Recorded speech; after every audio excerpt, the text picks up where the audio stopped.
What is up, guys? Welcome back to another video on Pure Panorama. As you can see in the background, we have the American flag mounted. Happy 4th of July. This video is going to be about how I mounted the flag to the bed of my 24 valve Cummins. So I felt that it was just a good topic for the day. It is the holiday. We are in the spirit here. Definitely going to be showing our support to our nation, our country, and flying Old Glory out the back of the truck today and tonight when we go to see the fireworks show. So let's just jump into what I've done here. And before I get into it, I just want you to take a look at the bed of my truck. Yes, I need to go and hit this with some bed liner and get the look of it cleaned up. This thing is in rough shape. It is a work truck after all, and the rest of the body, trust me, is not what you guys might think it is. It definitely, if I had the coin to do it right now, it would definitely get sent into the body shop for paint and body work, because the winters have just literally killed this thing, and it depresses me to look at some of the spots that are starting to break out with rust. So basically my setup here is a piece of 2-foot PVC pipe that has, I believe, 1.5 inch inner diameter, and all I did was 5 zip ties onto the little hook down there, or like this little hook right here. So I zip tied that 5 times just to add some strength to it to hold the PVC pipe there, so it didn't want to kick out on the bottom. And then up here I just punched 2 holes into the side of the bed rail and used this whatever you want to call it, this pipe clamp hook thingamabob. I can't even think of the name of it off the top of my head right now, but we just stuck that through the 2 holes just to hold the top of the PVC in, and threaded the nuts onto the back side of that, tightened it down, so this isn't going anywhere. So what I did to get Old Glory all mounted up was take a piece of this 1-inch black steel pipe. Now this is a 5-foot section. You can buy this right off the shelf at Home Depot. This was like 20 bucks, and really all this is my cheater bar for when I'm working on the truck trying to break things free. I'll put that on the end of the breaker bar and use that for leverage, but I figured, what the hell, I'll punch 2 holes in it and use it as a flagpole as well. So it's got a double purpose now. But what I did was take some self tappers and some washers and just drilled 2 holes, measured them out, drilled the 2 holes, and then we went and self-tapped it right in with the washers and hold the flag right on there with the grommet, and then this literally just drops right down into the PVC pipe like so. And look at, there is no tolerance there at all, so it is nice and snug, isn't gonna go anywhere at all, and we should be good to take off and drive and let Old Glory fly behind the truck and show our support to the country today on Independence Day. So like I said, being the 4th of July here in the States, Independence Day, I thought that this was a good topic to do for a video and show how I put mine together. And I know a lot of other guys do basically the same concept as this, but they have different ways of doing it. I just am not as picky about the bed of my truck and punching holes into it, because as you can see, the bed of the truck already is all screwed up and just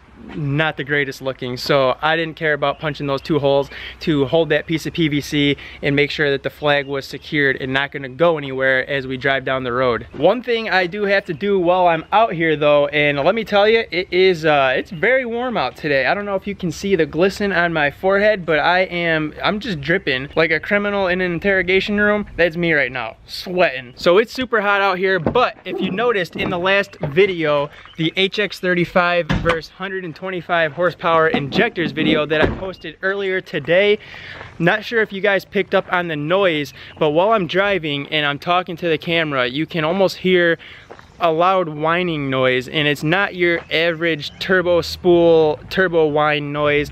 It's a different type of whining noise. I didn't really pick up on it much while I was driving until I got home that night, later last night, and I started to edit the video, and the camera, for whatever reason, really picked it up. And luckily it did, because I don't know when or if I would have picked up on it for a little bit. So luckily the camera picked that noise up, and it was just very it stuck out there very loud to me while I was editing with my headphones on.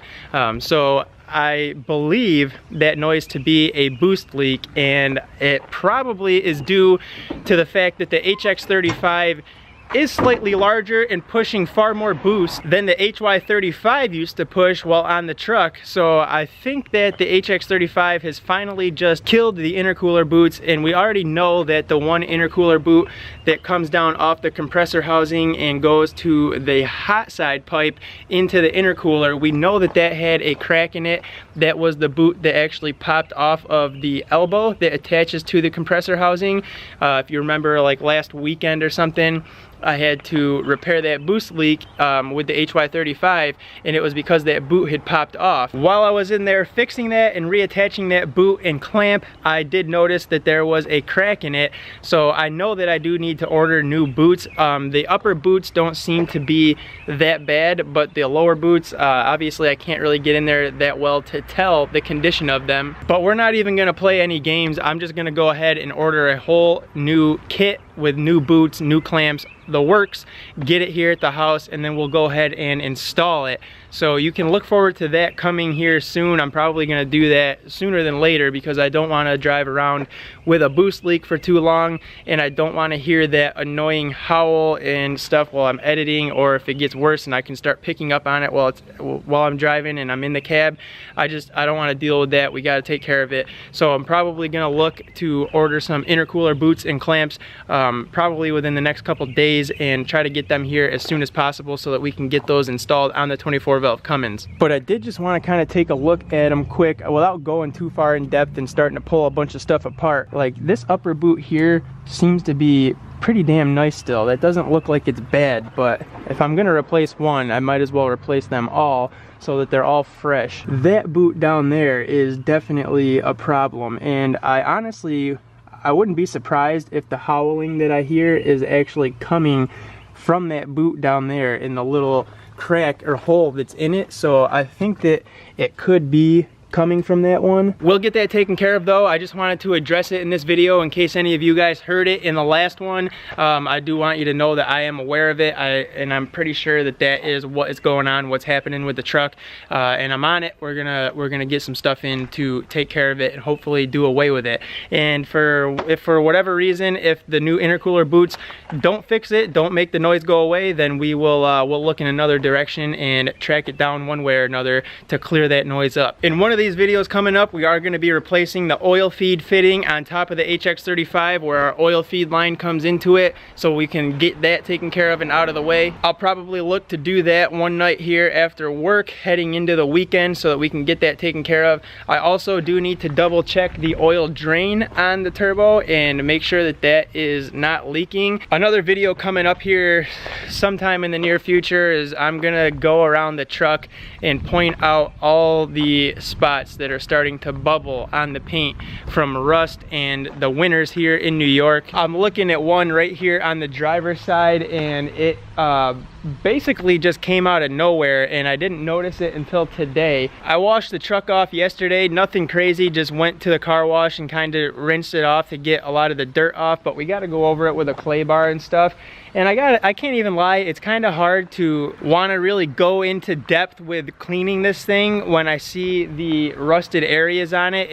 It really it hurts my feelings. But then again, I stop and think about it, and I know that this is an old truck. I live in the Rust Belt, I live in New York, and it's just part of the game. It is what it is. It's gonna happen no matter what, unless I just literally parked it for the winter, which it's not gonna happen. I don't have another truck. I'm not looking for another truck, and I need to drive it for work. I want to drive it. I don't want it parked. I don't want it sitting. But eventually, maybe we can look at getting some body work and paint done on it to clean it up and do away with those spots that make me depressed. I am still on the hunt for some new doors, so if anybody knows of some good rust-free doors anywhere and can point me in the direction of those, I would love that so that I can check them out, maybe end up getting them. I do want to get new doors to put on the truck. If I can do that, that will save me a lot of time and effort in trying to get rid of the rust and clean up the paint on this thing.